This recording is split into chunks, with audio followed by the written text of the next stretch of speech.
going, guys? My name is Andrew Potts. I am one of the two co-owners of this channel. The other one is Darren Smith, who is actually up in North Carolina, just slightly outside of Charlotte.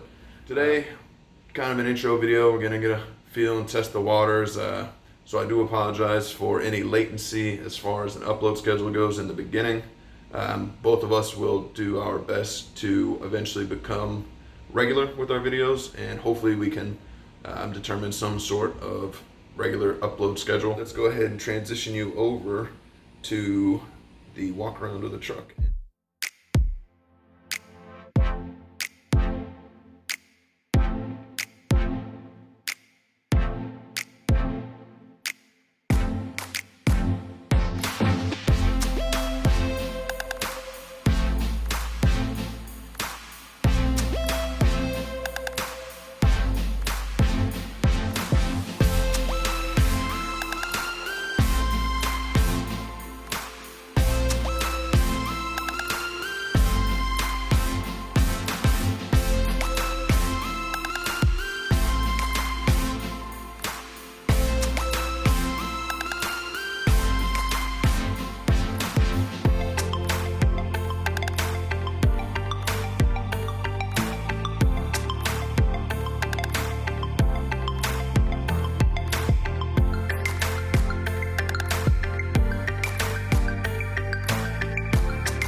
We're gonna start in the bed of the truck.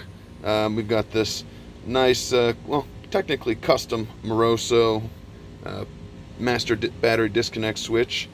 So if you've ever purchased one of these or you're thinking about purchasing one of them, I think they only come with an 18-inch bar, which is that black one right about there. So what I had to do after that was I had to buy a threaded rod that I then ran through two eyelets and a sleeved connecting rod. So if you can tell, it actually just, the connecting rod slides on the inside of that connects to the switch. So when you pull, truck's got power, and then obviously for racing regulations, in case there's an accident, push and you're now disconnected from your batteries. To go with that, we've got a battery relocation box right back in there. It's big enough. I've got both the batteries in there. I'm running the Optima red tops for now. Next, I've got this Devil's Own water methanol injection kit.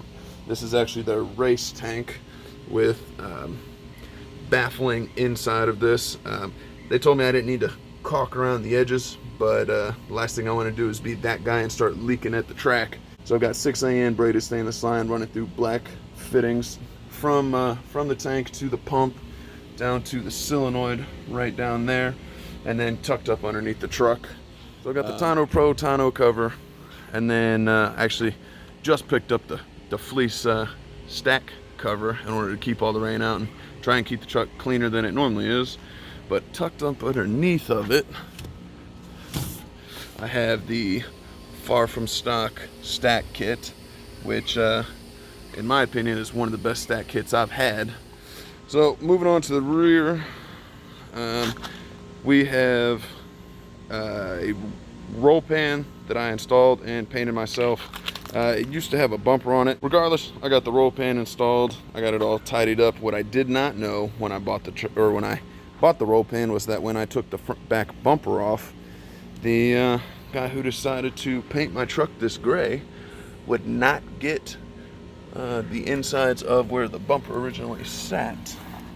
So that irks me to some extent.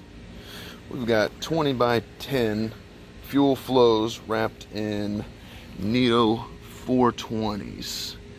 And I know you can run with the stretch look, you can run 20 by 12s with these tires, no issues. However, this is gonna be a race truck, so figured why would I want to go with the wider wheel when the tire width would be the exact same and effectively help nothing but still add additional weight.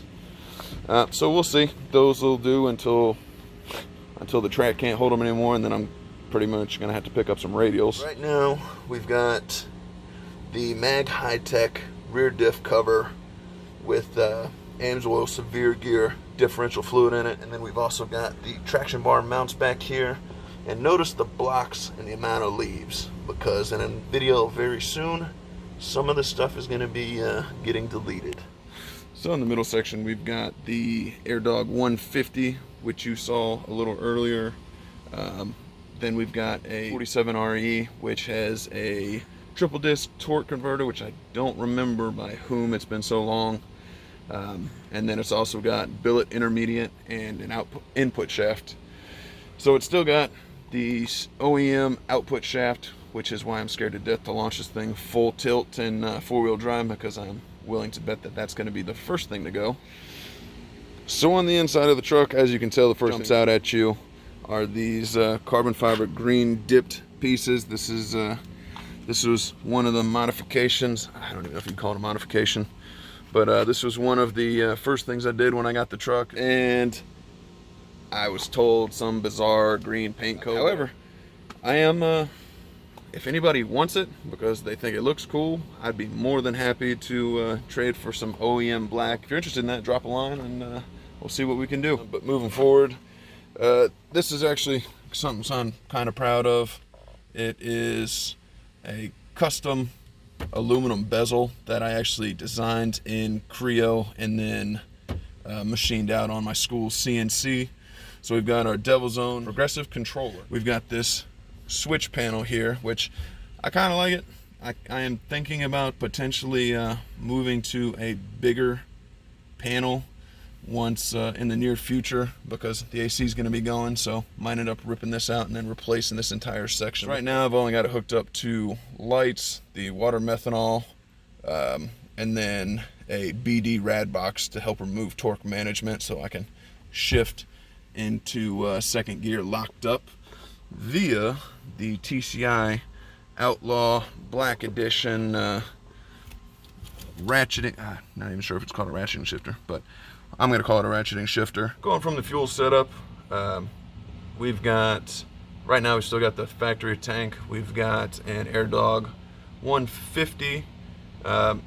It's not one of the new nice 4Gs or 4Gs. That is coming in the future, probably at the same time I drop the tank, throw in the fuel cell that's sitting over there in the garage, and run braided lines for fuel delivery. So I've got those pushing into 120 or 125 horsepower injectors. Those injectors are definitely not going to be staying for very long, just because they don't deliver enough fuel to go fast enough. I'm still on the OEM or a reman VP44. I know it's going to start limiting what size injectors I can throw in it, but eventually it will be P-pumped in.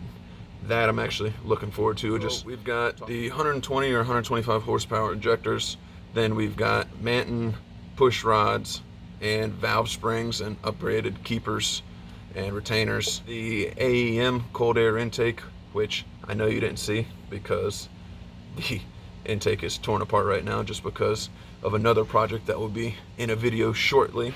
That's pushing into a BorgWarner 62 SXE, which is great on the street.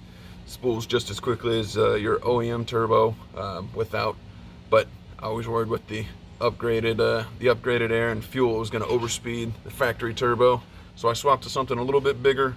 I can't remember, I'd have to find the receipt on what size everything else is, and that's attached to an ATS 3-piece manifold, which I have got the manifold, the exhaust housing on the turbo, and the hot and the cold side intercooler pipes wrapped in PTP lava wrap, which I think looks astonishing, and it works every bit as advertised compared to some of the cheaper wraps that you can buy out there. To continue with the air side, we're still running a factory intercooler.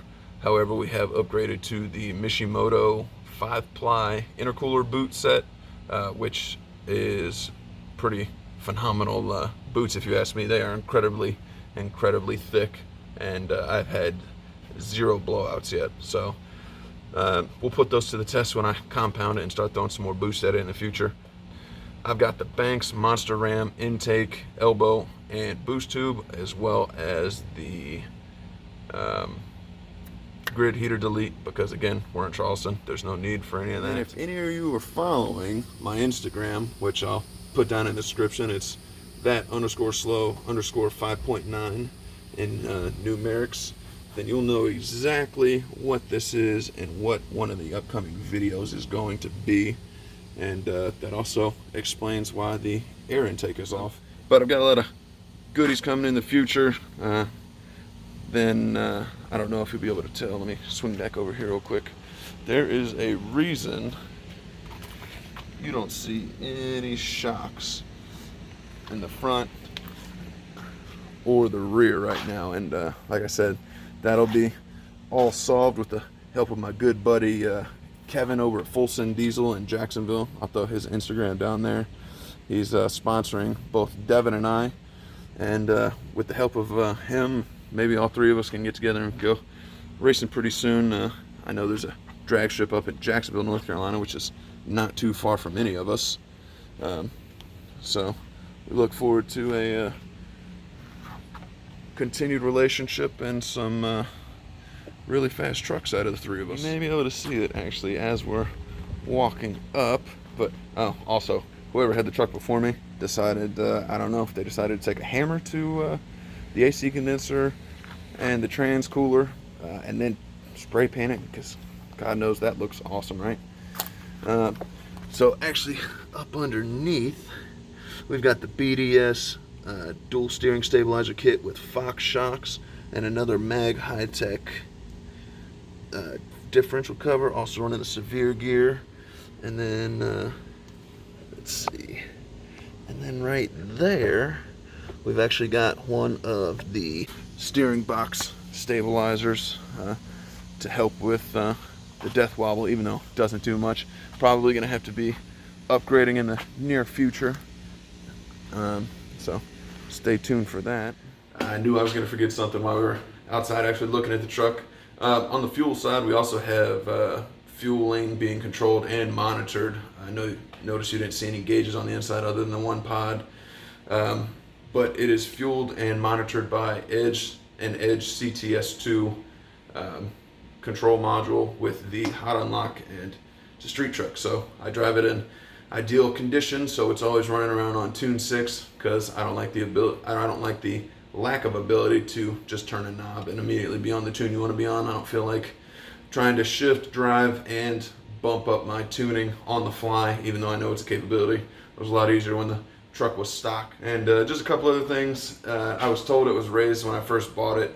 I don't think it actually is now. Maybe just leveled in the front. It's kind of hard to tell. It doesn't matter though, because in one of the near future videos, maybe later on this week though, it's actually going to be changing height. So again, if you follow my Instagram, which I'll have down in the description, you can see exactly what's going to be happening with that. A couple other things. It was originally a light silver when I bought it, and it was not tinted. Since then I've had it painted graphite gray. I can't remember the paint code off the top of my head, to be honest. It's a GM color if I'm not mistaken. Regardless, it's got window tint all the way around. It's running 15% on the sides and then 25% on the windshields, and it is dark. You can't see anything out of the sides at night. You got to roll down the windows just to see out of your mirrors, but it doesn't matter. I love it. I think that's everything. And like I said, I'm sure I'm missing something. I'll watch the video when I'm editing it, and then I'll make a list and address anything that wasn't covered in this video in my next video. But other than that, both Dan and I appreciate you watching and potentially subscribing and liking our videos now and in the future. So definitely stick around. Darren's video is going to be up next, which will be in the next couple days. He's also going to be doing a walk around of his dually 12 valve. And he's got some big aspirations for that, so you won't want to miss it. Like I said, we both appreciate it. We'd also really appreciate it if all you ladies and gentlemen out there could subscribe and like the videos and grow with the channel, and we'll see where Carolina's Cummins goes in the future. All right, appreciate it, guys.